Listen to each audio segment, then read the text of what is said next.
Welcome back to the Two Blues podcast and to another live match reaction. The light's gone. Technology's failing us. Who gives a fuck? Back at 3-point lane. I was apprehensive all week. I was worried all week. I wasn't sure that we were going to be able to get it done, but get it done we did. It may well just have been the one goal in the end, but we managed to pull through. Chelsea 1, Tottenham 0. I make that 6 games, 5-6 wins in a row. 5-6 wins. Brother, we own these, man. We own these. Tottenham can never... I saw a stat in the first half Sky Sports pulled up. They've beaten us 8 times. 8 times. You've beaten us 8 times. Go back. Crawl back to whatever cave you crawled out of. Because Tottenham fans, you cannot chat to us. Tottenham, you cannot chat to us. Before we get into it, make sure to like, comment, and subscribe. This is a live match reaction, so you can, of course, get involved in the comment section live. Chat to me. Who do you think was your man of the match? Because my God, was that not one of the best individual performances you have ever seen from a footballer in Moises Caicedo? I think you could call both of those centre midfielders. I think you could argue that they both made top performances. But Moises Caicedo, I mean, this guy, genuinely, I don't know how Carragher has the audacity to jump on commentary and say, oh, Chelsea fans got mad at me for saying about Declan Rice is better. Or maybe Caicedo's a close second.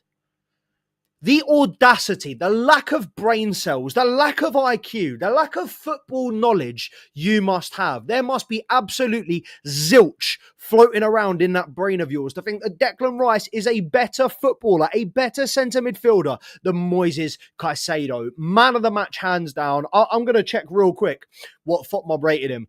I would be extremely surprised if that was less than an 8.7 because, oh my God, he was everywhere. That is exactly what. And Kieran texted me before the game and said, why are we starting free play? Why are we starting Malo Gusto and Reece James instead of Lavia or Santos?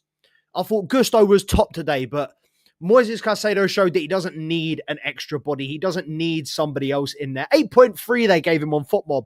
But you know what? That rating is going to go up undoubtedly because that is criminal. To give that performance an 8.3 rating, that there was a 9.5, 10 out of 10 performance from Moises Caicedo. And I think Enzo Fernandez followed in close suit. I think Enzo Fernandez close second in terms of man of the match and performance today. Every time it's time to play Tottenham, Enzo Fernandez turns up. And one thing I love about Enzo Fernandez is how much he bleeds blue, how much he plays for the badge, how much he loves this club. I think that is an underappreciated trait, an underappreciated attribute, part of his game that a lot of other Chelsea players don't share. Whether they're technically gifted or not, the primary thing you need as a Chelsea player is to understand what it means to play for this club and to wear that shirt. Enzo Fernandez does exactly that. And today, I think, look, he's had his critics this season. He's had his fair share of Chelsea fans saying that we need to start Andre Santos, need to bench him in order to get him back to where he needs to be. Look, I feel like Enzo Fernandez has not necessarily regressed in his game. I don't think that we see the same distributor. We see the same kind of deep-lying playmaker as we did when he first joined. I think that was an attribute of his game that I thought was particularly fruitful, particularly good for this Chelsea team, something that we've been missing for a while, you know, to come in and replace someone like Jorginho, have that ability to pick a pass from anywhere in your own half, I think is a really, really underrated trait. And yes, we have players like Reece James that can play those passes, but more often than not, when you need someone in the centre of midfield, you're going to be looking at Enzo Fernandez. And I think he does that fantastically. And ever since that first season under Graham Potter, Frank Lampard, I think his game has completely changed. You know, under Pochettino, he became a completely different player. And it wasn't a player that I necessarily liked because I had such an affinity for this player that was sitting deep, you know, in the 5 and 6, spraying passes, controlling the game, dictating the tempo, dictating where we go, whether we go left, whether we go right, whether we go over the top. He was very much the metronome. And I think that is still very much his position in this Chelsea team. But over the last couple of seasons, he has evolved as a player. You know, under Pochettino, essentially playing as a second striker, essentially playing on that last line with the second striker, with the striker, giving him support in and around the box. And I think because he wasn't given the goals and assists, and he also wasn't, sitting deep, controlling the game, dictating play, I think Chelsea fans were up in arms in that. Chelsea fans were, why have you moved him? Why have you changed his position? He then starts to add that box crashing quality, that Frank Lampard ability to arrive in the box when you are needed. And he started to add goals and assists to his game. And all of a sudden, Chelsea fans are struggling to think of what we can complain about next, i.e. Enzo Fernandez. And now we're saying, we want him to drop deep. Caicedo's not getting enough cover. Caicedo doesn't need cover. On a bad day, Caicedo doesn't need cover. On a good day, he doesn't need any other teammates, bro. I'm convinced that Moises Caicedo could go out against certain teams, 1 player versus 11, and could still come out on top. Genuinely, the guy is that good. The guy covered. We all know the phrase, 80% of the earth is covered by water. The other 20% is covered by N'Golo Kante. Are we not starting to put Moises Caicedo in these conversations? No disrespect to a club legend and a footballing legend in N'Golo Kante. But players like Makelele, Essien, Mikel, Kante that have held this role down in the past, I genuinely don't think they have been as complete as Moises Caicedo. The ability this guy has going forward, as well as to patrol that box, to be that soul, that lone ranger in midfield, just patrolling the defence, making sure nothing gets through. There are players that have done that to a similar level, Mikel Makelele, arguably Essien. But I don't think any of those players had the attacking intent, had the attacking quality that Moises Caicedo does. And genuinely, I think this could be, people talk about, look, I highly doubt you're watching. Jose, if you're watching, I love you. There is no way Pedri can chat to Caicedo. There is no way Declan Rice can chat to Caicedo. Gravenberch has dropped out of the conversation. McAllister has dropped out of the conversation.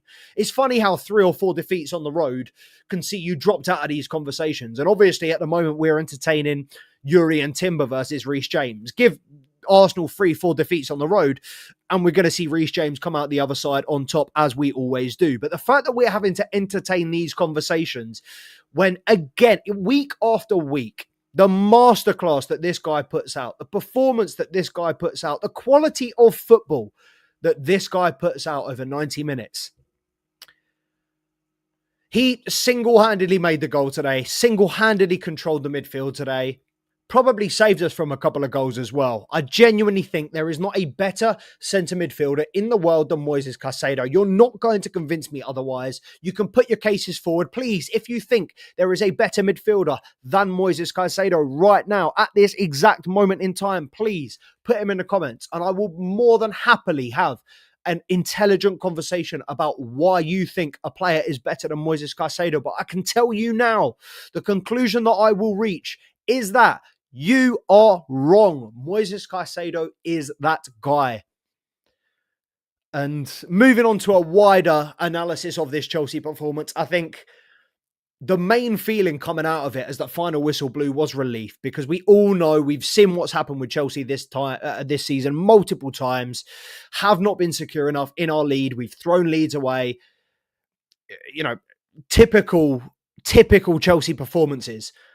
To be controlling the game, dominating the ball, allowing no threats, and then, one opportunity, one half chance, one slip up, one mistake, and it all comes crashing down. And that was what I was most wary of today. And obviously, as I said, relief as soon as that final whistle goes, because more often than not, Chelsea don't hold our leads.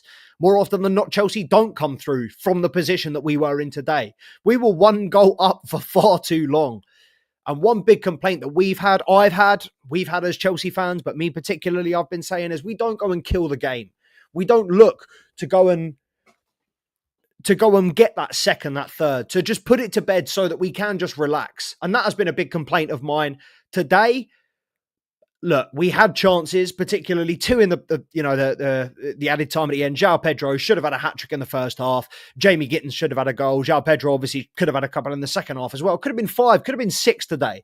And that would have been a real bonus. I think we're equal on points now from Tottenham. If we had won by 4 goals, we would have gone well clear. I think if we'd have won by 2 goals, we'd have been equal. But if we'd have won by 4 goals today, and we could very easily have won by 4 goals today, we would have been back in the conversation for top 4 in a very, very healthy position. As it stands, I think we've got to take that as a huge, huge win. The fact that Chelsea have managed to see that game out, see that 1-0 out, I don't think it can be understated. I don't think we can talk about that enough. And I think more often than not, I look, there were a couple of situations where Wes Fofana maybe misjudged the ball. Trevor Chalobah took a little bit too long on the ball. I want to say I thought the defence was superb today. I think they've come under a lot of flack, a lot of criticism recently. I thought Fofana particularly, he's a player that I'm very critical of, definitely bearing in mind his price tag, definitely bearing in mind how little he is available, how little he is, 100% fit and available to play. And when he is, it's not always 100% convincing. He plays 60, 70 minutes. He calls Enzo Maresca, oh, I'm tired, oh, I'm injured, take me off. It's not always fantastic. I thought he was superb today, Wes Fofana. I thought, look, Randall Kolo Muani, I think, is a good player. I don't think he's worth the money that, has been spent on him. I think he's a good player. I think Wes Fofana and Trevor Chalobah did fantastic today in that centre of defence. I think Mark Cucurella did great. Reece James, there were a couple of sloppy touches in the first half. I hate to say that about Reece James. If I'm going to be calling out one of the defenders, I don't want it to be El Capitan, but the guy just oozes class. The guy just oozes ability. Some of these cross-field balls that he plays, some of these passes, these defence-splitting passes that he plays, it's like I said earlier, I can't believe that this guy is in conversations with Yuri and Timber. It's just like, 2 years ago when they were chatting about Ben White. Give it 2-3 months, everyone's going to simmer back down. We're going to realise that Reece James is still undisputed, undefeated heavyweight champion of the world at right back. But this, I want to seed him today. His performance compared to Malo Gusto's performance. And again, Kieran messaged me and said, why are we starting Malo? I thought Malo Gusto was top today. Won virtually every challenge. Really, really good down that right side. I think Xavi Simons is pants. Let's just have a word on the summer signings, the 2 summer signings. A lot of talk around Alejandro Garnacho and Xavi Simons this summer. I was very vocal about Simons. I really, really like Xavi Simons. Thought he was an excellent player. This season, there's been a little bit of a gimme, a little bit of a leeway in that, look, give him time to adapt to the Premier League. He's young, etc. I've been very surprised, and I will hold my hands up. He is not the player that I thought he was. And I had this conversation with someone at work the other day, is he operates in a position that does not exist in the Premier League. It's same as Verts, same as Nkunku, same as João Felix, same as Havertz. They're the examples. You look at these players, you could even stretch it to Timo Werner. But these players coming over from the German league that operate in a 10, operate as a second striker, operate with a load of space, a load of time. You've got a high line to be able to play balls in behind. You've got a load of space on the edge of the box. Not particularly intense, not particularly good defenses. Look, he is definitely not the player. And I think he is the blueprint of, or the latest example of a blueprint of why you should not buy from Germany. I said this about the Vert signing. I said he was going to be another Havertz. He was going to show glimpses of quality. There's no doubt that there is an unbelievably good technical footballer there, but the position in which he operates does not work, does not exist in the Premier League. There's not enough space. Defenders are too quick, too intense, too aggressive. You don't have the time, the ability to take 2-3 seconds to choose where you're going to thread that ball. And there were a couple of moments where Xavi Simons looked like he was going to scoop it over, play a little defense splitting ball. He was pants today. And on the other side, I thought Alejandro Garnacho was awful. I think he looks so that there's such a lack of conviction. And that was my main gripe with Gittins. I thought when Gittins came in, I thought he looked quick, dangerous, aggressive, but he just wasn't going at his man.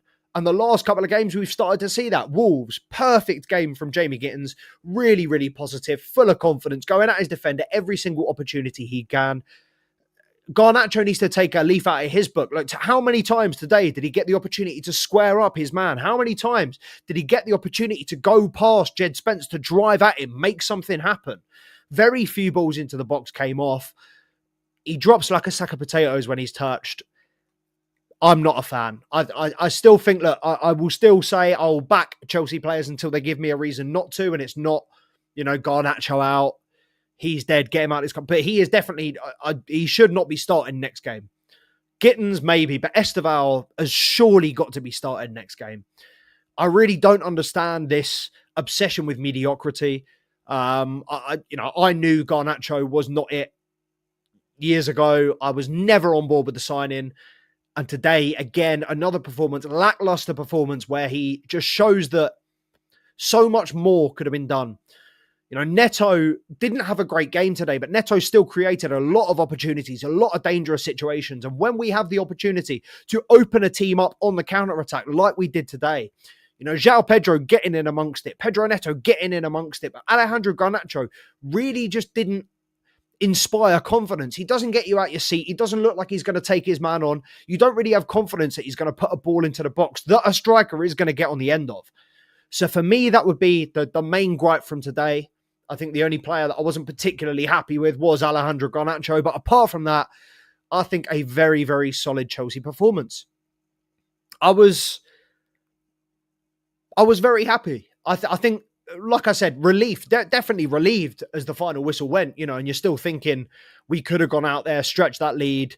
I'm sitting there from 60 minutes onwards thinking we're going to regret not getting a second goal here, because it's written in the stars for Tottenham to go up the other end, get a scrappy goal, and for Chelsea to squander 2 more points, and for it to be in our own hands again.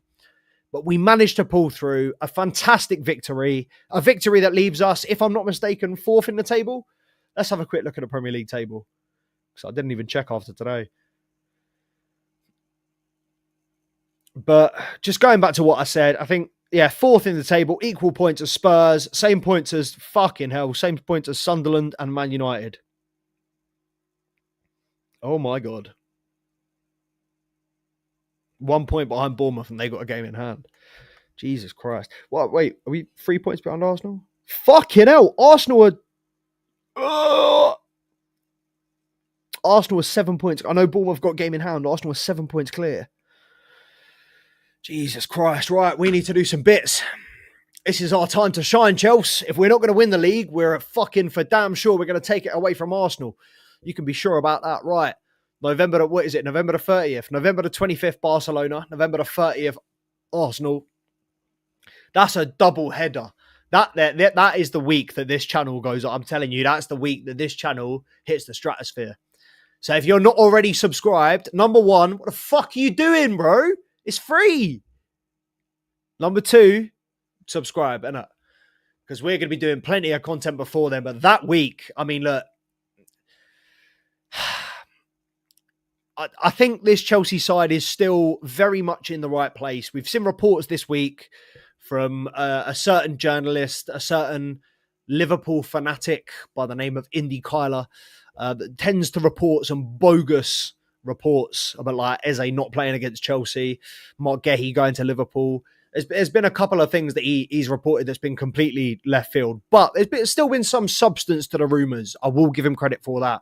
And the most recent one this week was Iraola, the Bournemouth coach, coming to Chelsea. Apparently Enzo Maresca is on very thin ice and Chelsea are eyeing up a replacement in Andoni Iraola. But if nothing else, that win today will have given Enzo Maresca a little bit of a lifeline, would have extended his tenure.